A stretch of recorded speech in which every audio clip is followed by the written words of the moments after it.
Is it possible to go back to the All-Star break? Is it possible to go back to that? Oh God, I would wish to go back to that. Before times, not this first two games here against Pittsburgh. You already lost the series. That is the matter of the fact right there.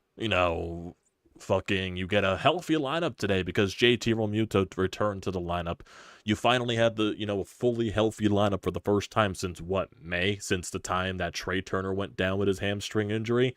This is the first time in so long that you had your fully, I guess, opening day roster, your opening day lineup. And that's what I got. I got a 4-1 loss where the offense just looked completely lifeless. Now, granted, yesterday, what was it, an 8-7 game loss? 8-7 game, both offenses were just going completely berserk. And granted, that probably means that the next game is going to be a very low-scoring affair. But you just completely looked lifeless. Completely lifeless. Christopher Sanchez was doing literally everything possible to keep you involved in this game. He was getting in jams, out of jams, in and jams, out of jams. He was really good on the mound today. Maybe he was kept out there a little too long to face Oneil Cruz for the third time through the order. And Oneil Cruz has just been killing us in these first two games. Oneil Cruz honestly has been killing us in the both times that they played Pittsburgh this season. So I guess that was granted.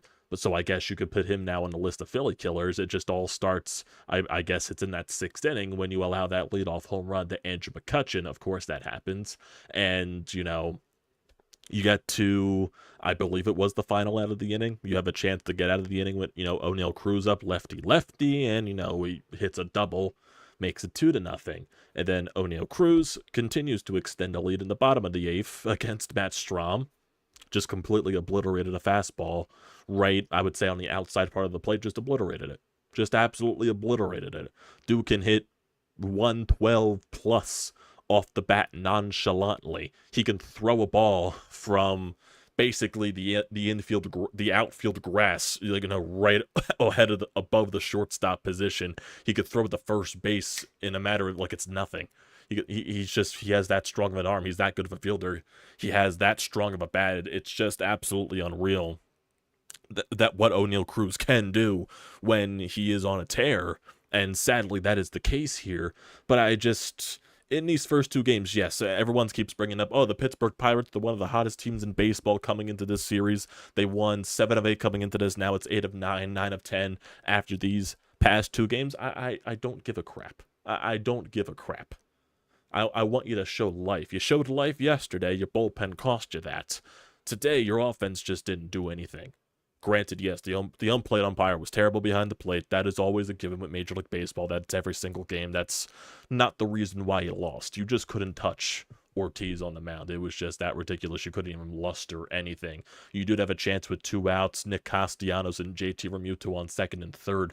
I believe it was the second inning or the top of the third inning. It was one of those innings in the early stages of the game. Brandon Marsh up there with 2 outs, swings at the first pitch. A lot of early swings from the Phillies today, especially with runners on, and they really didn't get that many chances with runners on in today's game.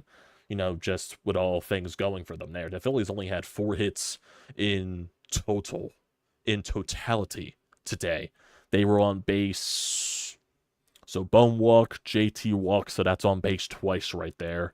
Then Harper had a hit, which was in the top of the 9th, and the only run for the Phillies was a solo shot, was an absolute bomb. Thanks, Bryce, for showing up. JT had a hit, so JT was on base twice.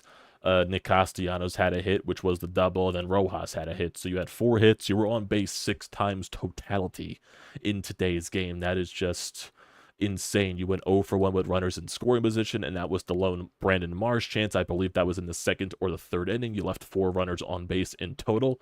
Your offense just looked lifeless, just completely lifeless. And for the Pittsburgh Pirates, they go 0 for 9 with runners in scoring position, but Oneil Cruz, 2-out situation, hits the double into the corner, which enables to score a run. You're going with 2 outs anyway, so the run was scoring there regardless. And then Oneil Cruz just hits the 2-run shot. So it's not like the Pittsburgh Pirates are doing anything spectacular. It's just that they're doing things and you're not doing things. That is the bottom line there. They got a boatload of chances today. They were eventually going to score on some of those chances. Christopher Sanchez got into a lot of trouble. Grandal hits a 1-out double. Christopher Sanchez gets out of that.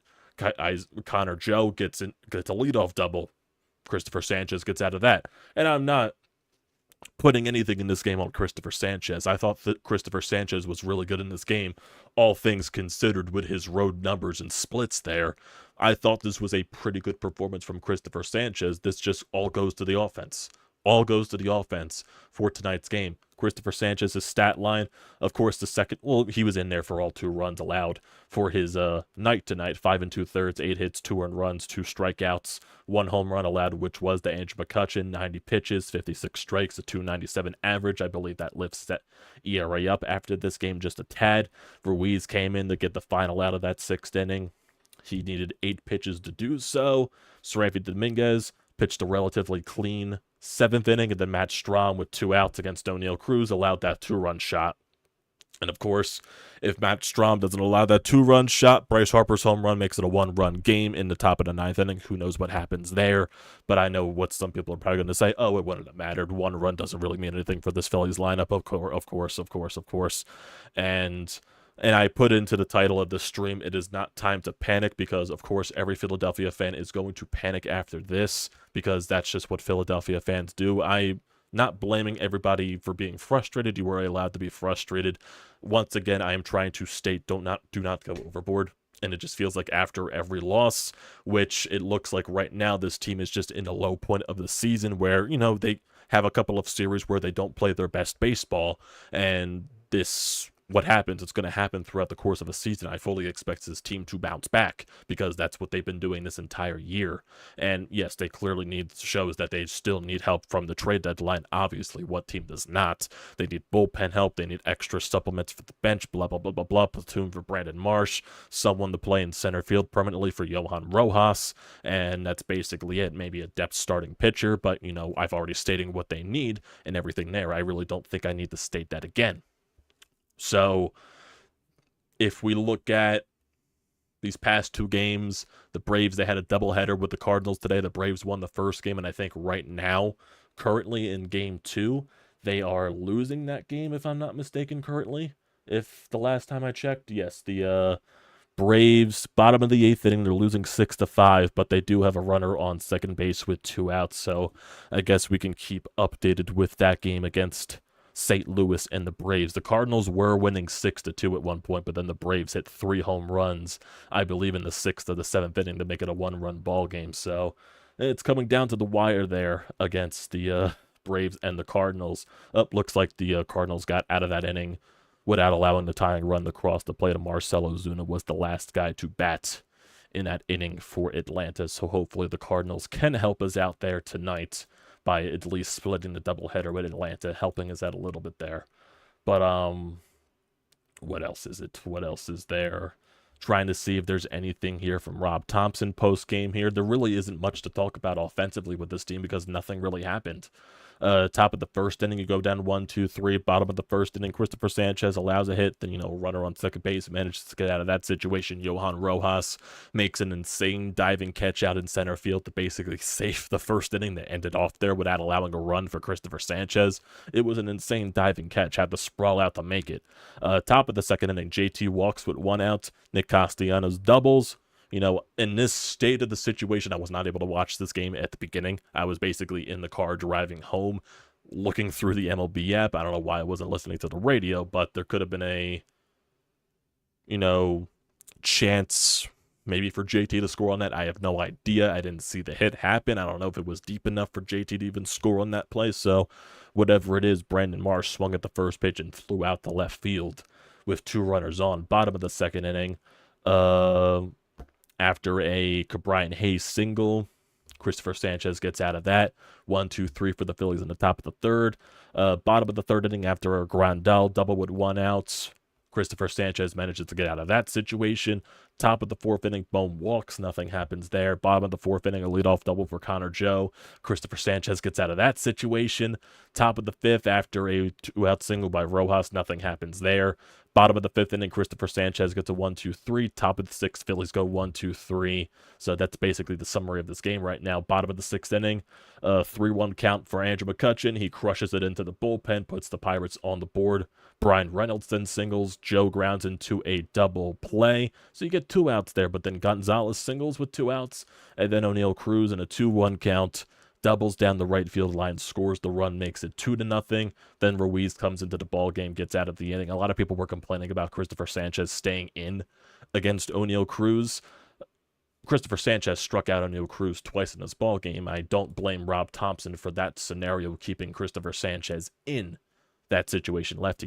Christopher Sanchez has gotten him out a couple of times. O'Neal Cruz just happened to win that battle. Top of the 7th inning, after JT got on an infield single, Bryson Stott grounded into a double play. So, of course, that happens. Bottom of the 7th inning, Sir Anthony Dominguez with a 1-2-3. Top of the 8th, Phillies go down 1-2-3. Weston Wilson pinched hit for Brandon Marsh there. Bottom of the 8th inning, Brad Strom on the mound, walks Reynolds to lead off, gets Joe to fly out, gets Gonzalez to strike out, and then O'Neal Cruz in a 2-2 count hits the home run to make it 4-0 and essentially ending the ball game off there. Bryce Harper hits the home run in the top of the 9th off Jared Bednar, and that's basically it for your game. Looking at the bats, just lineup-wise, like I said, 2 hits. Bryce Harper, JT, Nick Castellanos, and Johan Rojas were the only guys with hits today. That is 4 total. And Alec Bowman, JT, also had walks. Schwarber went over 4. A rare over from Trey Turner this season. Alec Bowman went over 3 with the walk. Bryson Stott went over 3. Marsh went over 2. And then Wilson came in the pinch hit. He went over 1. Then Johan Rojas went 1 for 3. That's basically it right there. And there's really nothing else to it. You have to salvage this series tomorrow. Trevor Phillips on the mound. Obviously, that is not in your favor. And then Marco Gonzalez is the pitcher for the Pirates, who has been pretty good this season. He's 1-0 with a 2.45 ERA. So, say whatever you ever want to say right there. And like I said, in terms of the standings, you're 62-36. You're 7 games ahead of the Braves. If the Braves lose, it goes back to 7.5. If the Braves win and sweep the doubleheader, it goes to a 6.5 game lead. So the lead in that division is definitely shrinking a little bit, and you're not playing your best baseball currently, which is kind of annoying. Looking at the rest, just to see if there's anything here from Rob Thompson saying anything. I don't think I've seen him on postgame, because I do got postgame currently in the background on my television. I'm just trying to look at this Phillies Nation article from Destiny Legardo to see if anything from Rob Thompson has been stated after this game. I don't think there has been yet. So I don't think Rob Thompson has talked at all. It's basically today was basically just your offense didn't show up. And of course, it's when you have your healthiest lineup of the season, basically since May. Of course, that's with the day your offense goes absolutely quiet. That's kind of the annoying thing right there. Because that is such a Phillies thing to do. What else? There's really not much else there to describe. It's kind of just annoying that this is what we got coming out of the All-Star break. And if people want to say, oh, they've been playing shit baseball for a while now, yeah, if you want to go back to the Oakland Athletics series, I guess you can say that. But that's also coming off of a sweep of the Los Angeles Dodgers. So it's just, I don't know. They're in the low point right now of baseball. They're in one of those ebbs and flows, man. It's annoying. Like when you're playing the Pittsburgh Pirates and you avoid a series facing Paul Skeens, you lose the first 2 games. Like, you needed to win yesterday. Like, that's just a correlation. Like, you not winning yesterday's game, it's annoying. It's insanely frustrating, man. It's insanely frustrating. It just is.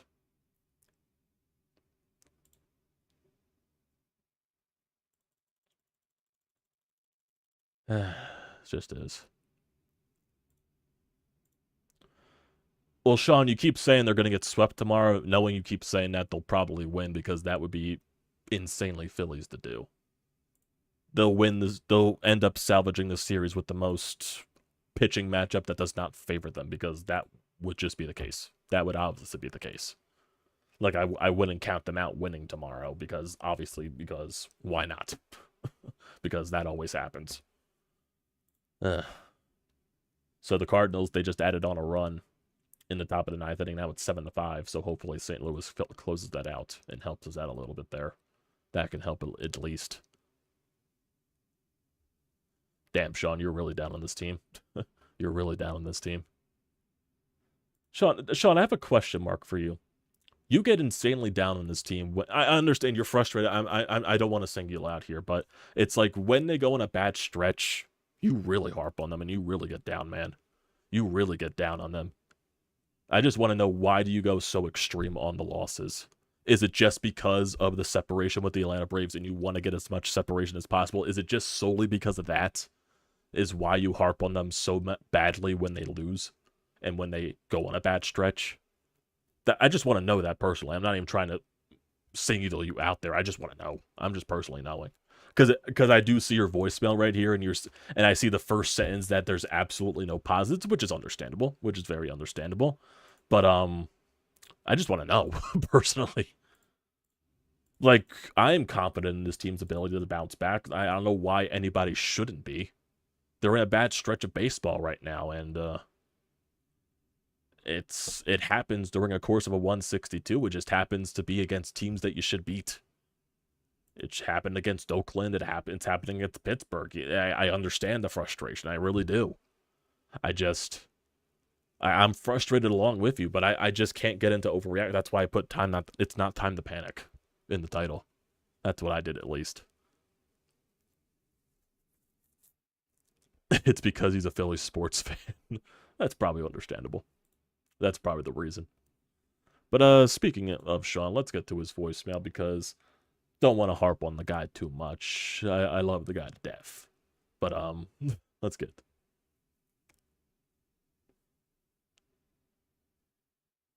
It's baseball, Sean. I'm not using that as an excuse, but it's baseball. You sweep the Los Angeles Dodgers, then you go on a stretch of losing the teams that you should beat. Happens. I don't know how to explain it. I don't know how to explain it. Doesn't mean I have to accept it, but that's baseball for you. Let's get to the voicemail though from Sean. So let's get to it, and I'll preface it by saying there'll be absolutely no positives within this call. You've run the gamut with how to lose to the Pittsburgh Pirates so far in this series. Game 1, you lost because your pitching sucked and your manager's an idiot. Game 2, you lost because your offense sucked. And I'm going to call it right now, Amadeo. They're going to lose tomorrow. They don't win in Pittsburgh, and with a rookie pitcher pitching, that's a loss.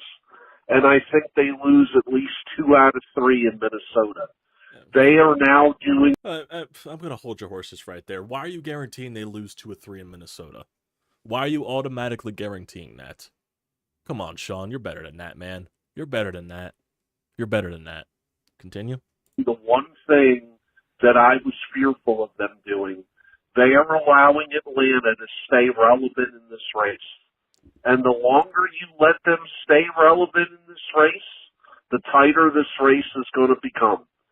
You know, the Phillies have had ample opportunities to put them in their rearview mirror.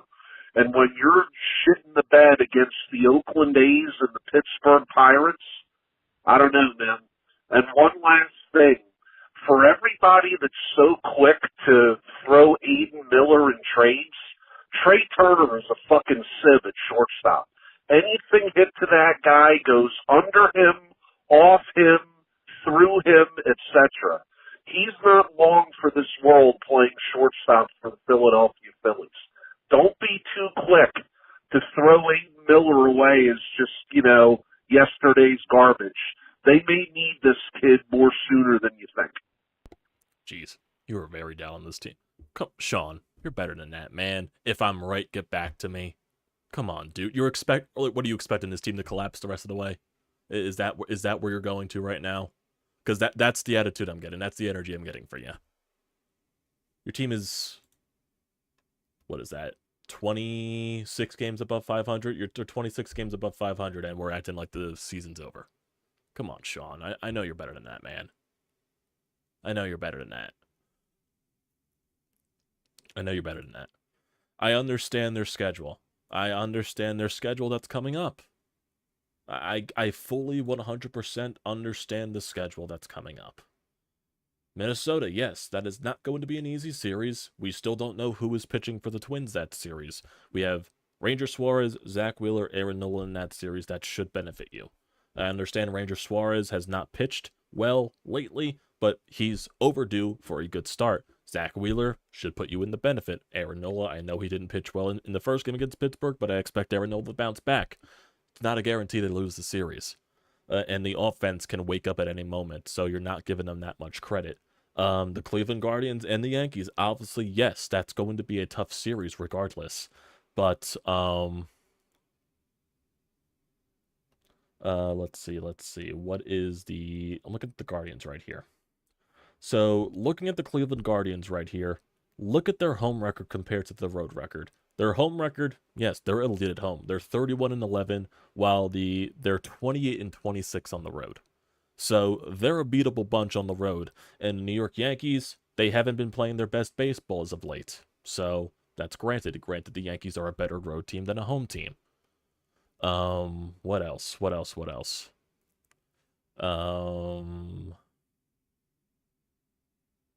It's like we're guaranteeing losses here, and I don't think that's fair. I firmly don't think that's fair. I just don't. And I don't want the excuse that, oh, we're Philadelphia fans. It's not a fair. It's not fair, in my opinion. It just isn't. Why do we guarantee losses against these teams? We saw the Phillies beat. The Phillies are capable of beating up these type of teams. Just because they're losing to teams like Pittsburgh and the Oakland Athletics, that shit happens. Okay, a good team can definitely lose to a bad team. It happens all the fucking time. The Phillies have shown many times this year they could beat the Dodgers. They could beat the Milwaukee Brewers. Yes, they lost a series to the Baltimore Orioles, but that's two of the best teams in baseball going up against each other. You're going to lose one of those series. You're not going to win every series against a good team. But I'm not saying they're going to beat the Guardians and beat the Yankees back to back. I'm just saying you can beat those teams. They've shown this year. They're capable of beating those teams. Remember the high we were on after sweeping the Dodgers, and everyone just kept trying to, oh, the Dodgers are injured, blah, blah, blah, blah, blah. But we still said, no, you're playing the Los Angeles Dodgers. You're still capable of losing to that team, injured or not. But then we all suddenly go down the gutter because they lost 2 series to teams that are not that good. It happens.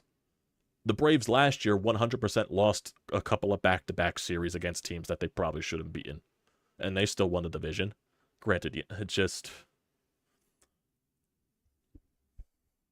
I understand you're giving your opinion, Sean. I just agree to disagree. That's it. It's agree to disagree. I just don't like that you're going down the road of negativity. I just don't like that. When a season has been mostly positive, the one sense of negativity that is happening right here, you're jumping right on the negativity horse. You know what I mean? Who do you think's played the best since the big 4 shortstops have hit? Why are we having this conversation? Trey Turner has 100% been the best shortstop out of the bunch. The Phillies built up a huge cushion, too. The Phillies built up at least a 10.5 game lead.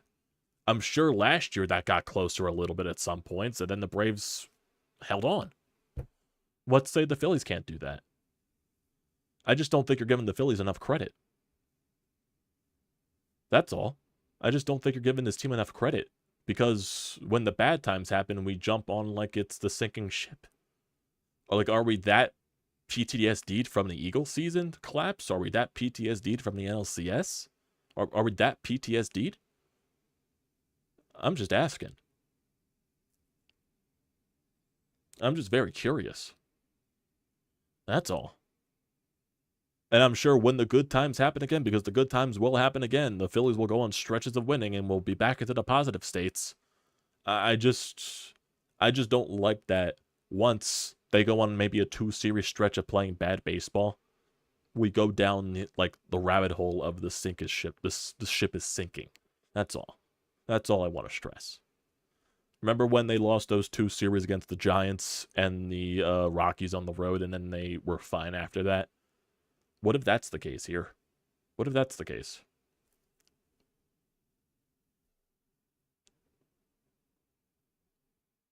Well, we don't know if it's going to be a 5-game or less lead by Friday.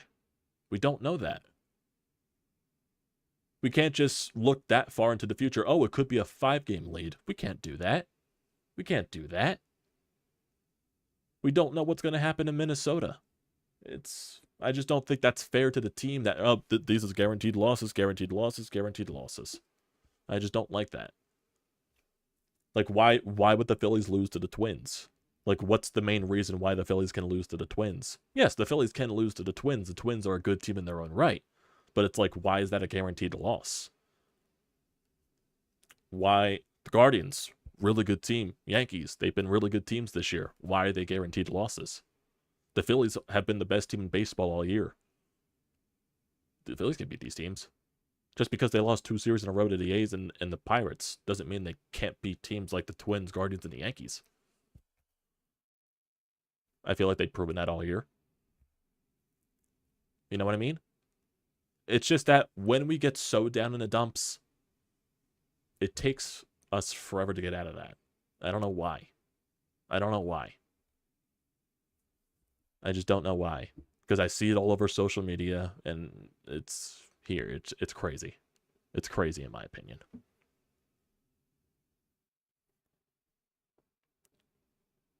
Just don't like that attitude, Sean. I just don't like that. It sounds like a loser mentality in my opinion. I'm just being honest. I'm just being honest. It sounds like a loser mentality. It just is. It sounds like a loser mentality. Not putting offense on anything here. It just sounds like a loser mentality. That's all. On vacation and I'm still in pain about this team. Oh God. I just don't want this to be a situation where I just don't want it to be a told you so situation, because I hate thinking like that. It's so I found that stupid to think like that. You know what I mean? And I'm not saying you're doing that, Sean, but I feel like, you know, if they do go on a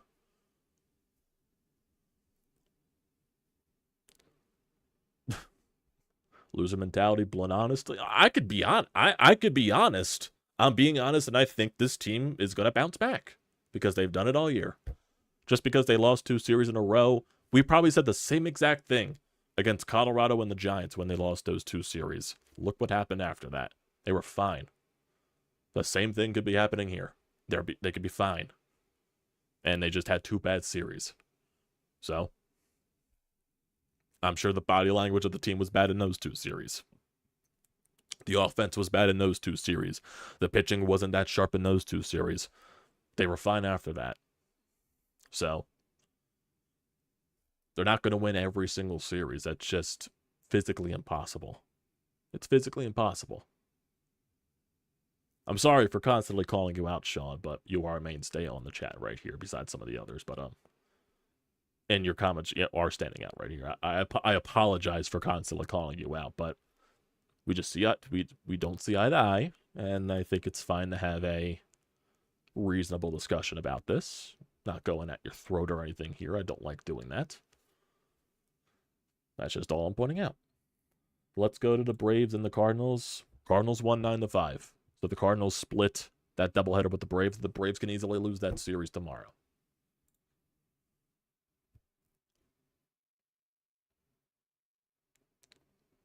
Oh, yeah, I agree, but I don't think the Phillies are going to get to that extent.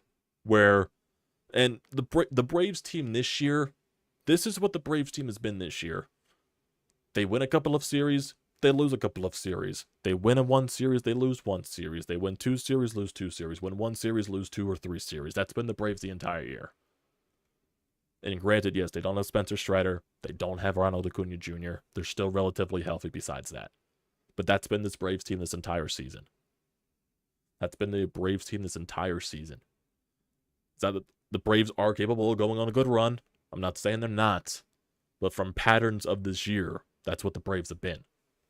Win a series, lose a series. Win 2 series, lose 2 series. They get hot, they get cold. That's what this Braves team has been the entire season. I don't think the Phillies are going to choke this division lead away. Because really, if we look at the schedule after that stretch against the division leading teams, basically. Let's see. Let me go back to that schedule. So yes, it is a tough stretch. They play Minnesota, Cleveland, Yankees. Then they go on a West Coast road trip, Seattle, Dodgers, Arizona. So that's basically from July 22nd till August 11th. That is a very tough stretch. Then after that, they play Miami, for 2 games at home. They play Washington for 4 games at home, and this is way after the trade deadline, so we don't even know what this team is going to look after the trade deadline. The trade deadline is July 30th, which is that Tuesday game at home against the New York Yankees, so we'll see what happens during then. What else? So August 20th through the 22nd, they play on the road against the Braves, and after that, they play on the road for 3 games against the Royals. So they play the Braves in a stretch of a very short time here, and that's the last time they'll see the Braves. They see that 3-game stretch from August 20th to the 22nd on the road, and then they have a 4-game series at home from the 29th to September 1st. That's the last time we'll see the Braves.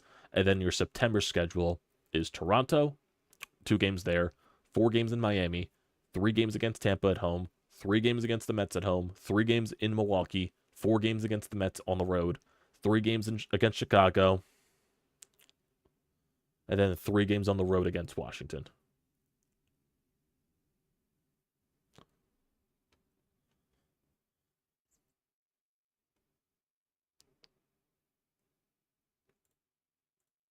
After the Oakland debacle, what's classified as an easy win?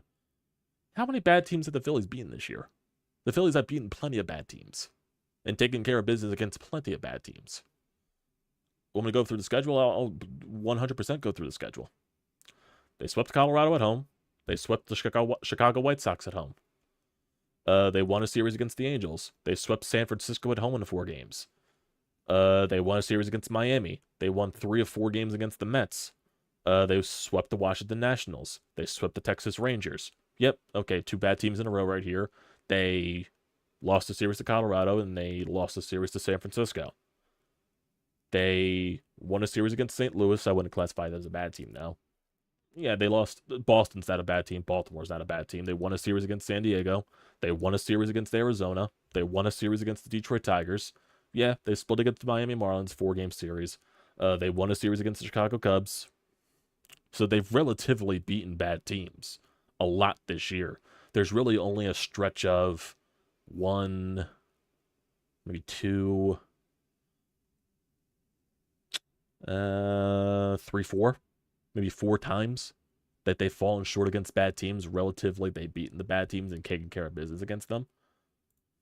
And then if we look at the rest of the schedule, talking about teams that should be classified as easy wins, you got 2 games against Miami. You got a 4-game series against Arizona, but that's on the West Coast, and West Coast stints coming after Seattle, Los Angeles. It's going to be tough regardless. Tampa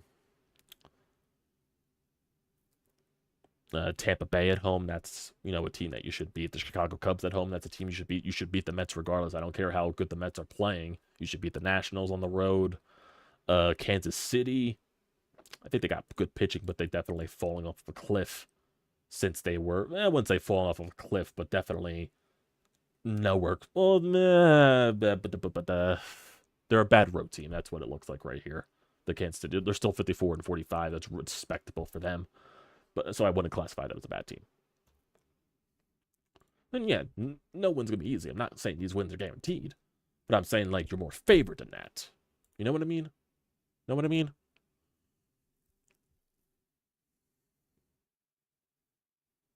Yeah, it's 100% a lot to put on Trevor Phillips' shoulder. That's why the offense needs to hit tomorrow. That's why the offense needs to hit tomorrow. And yeah, we'll probably have a different discussion if they get swept tomorrow. 100%. I'll be frustrated as much as the rest of them. Still wouldn't be hitting the panic button. I'll be frustrated. But I'm not saying the season's over like some people are. I'm not even saying you're saying the season's over, Shawnee. I'm not even saying that you're saying that. I just don't agree with the mentality that you have right now. That's all. That's all I have with you. I'm not even saying that you're saying the season's over, because I don't even think you're close to that level yet. Like some people are, because some people just completely go over the top.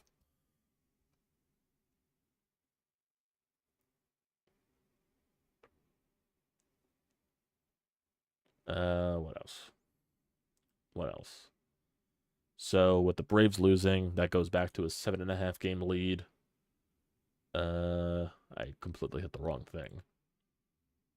Yeah, 7.5 game lead. And for the Braves and the Cardinals tomorrow, who's pitching in that game?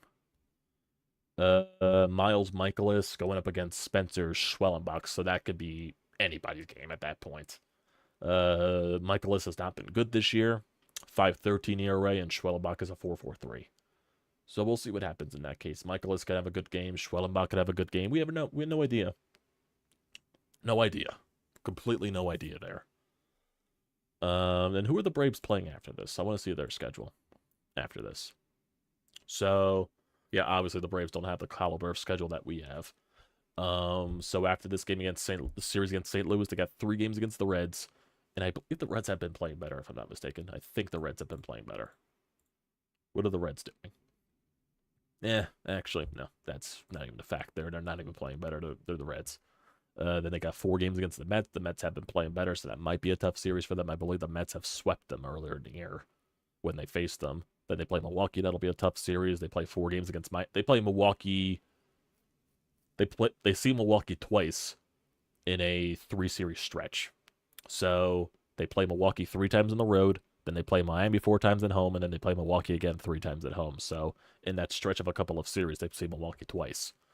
They play Colorado on the road, San Francisco on the road, Angels on the road. So that's a West Coast trip. It's gonna be tough regardless. They play the Phillies at home, Nationals at home, Twins on the road. That'll be tough. Phillies on the road, Rockies at home, Blue Jays at home, Nationals on the road. 4 games at home against the Dodgers. That'll be tough. 3 games against Cincinnati, 3 games against Miami, 3 against the Mets. So to see Miami a lot in this backstretch. And then 3 games against Kansas City.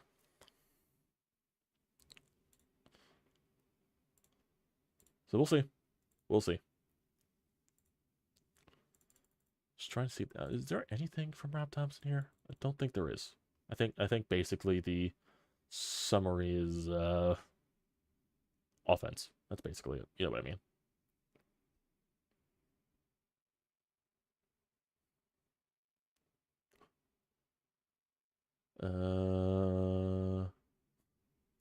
Someone Bob Wankel just said that we're in the part of the Phillies video yearbook with the slow fades to black and some weird depressing electric guitar riffs. That is insanely true. That is insane. That is insanely true. And someone commented on the bottom, out of the All-Star break, things turned in a wrong direction. That's actually funny. That's actually kind of funny. That's actually kind of funny. What else? What else? Yeah, don't think there's anything else. So, yeah. I think that's all for it right now. So I'll relax.